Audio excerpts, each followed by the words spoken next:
Hello guys, I am Piu. Welcome back to my YouTube channel. তোমরা সবাই কেমন আছো? আশা করি খুব ভালো আছো। আজকে সকালবেলা প্রীতি আমাদের বাড়িতে চলে এসেছিল ও হাতে মেহেন্দি পরবে এর জন্য, যেহেতু আমি মেহেন্দি পরিয়ে দিব। তারপরে আমি প্রীতির হাতে মেহেন্দি পরিয়ে দিলাম, তো ওর ভালোই লেগেছিল। আমরা তারপরে হাই হ্যালো করে ভিডিও করছিলাম, কিন্তু বোনকে ভিডিওতে নেওয়া হয়নি বলে অন্যদিকে তাকিয়ে আজ থেকে পড়েই যাচ্ছিল। কিছু সময় পেরোনোর পর দুপুর হয়ে গিয়েছিল, তো দুপুরবেলা আমি মেলায় গিয়েছিলাম।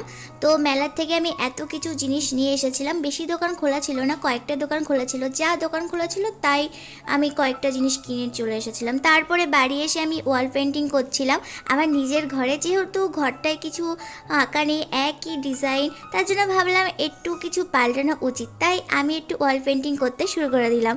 তো আমার নিজের পছন্দ মতন নিজের ঘরেই একটু ডিজাইন করছিলাম। তো তোমাদের কেমন লাগলো অবশ্যই কিন্তু বলবে। এটা পেন্টিংটা আমি অন্য সাইডে দরজার একদিকে করেছি, তো অন্য দিকে যখন আমি করব তখন সে ভিডিওটা আমি আপলোড করব। তো তোমাদের কেমন লেগেছে জানি না, তো আমি নিজেই করেছি, তো আমার তো ভালোই লেগেছে, নিজে করে নিজেই বলছি।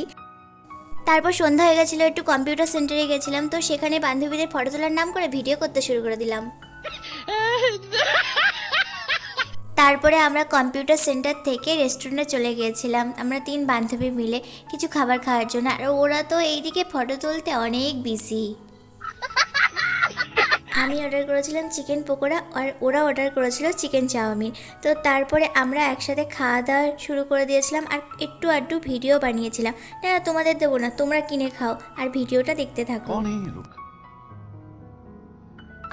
আমি যেহেতু রেস্টুরেন্ট থেকে চিকেন পকোড়া খেয়ে এসেছিলাম, তো বোন কান্না করবে বলে ওই জন্য বাড়িতে আমি চিকেন বিরিয়ানি নিয়ে এসেছিলাম। বোন হাফটা খেয়েছিল আর আমি হাফটা খেয়েছিলাম। তো বোনকে দিয়ে আমিও হাফটা নিয়ে বসে পড়লাম চিকেন বিরিয়ানি। তো আমি তারে চিকেন বিরিয়ানি খেতে থাকি আর তোমরা তারে ভিডিওটা যদি ভালো লেগে থাকে অবশ্যই লাইক কমেন্ট শেয়ার করবে, সাবস্ক্রাইব করতে ভুলবে না।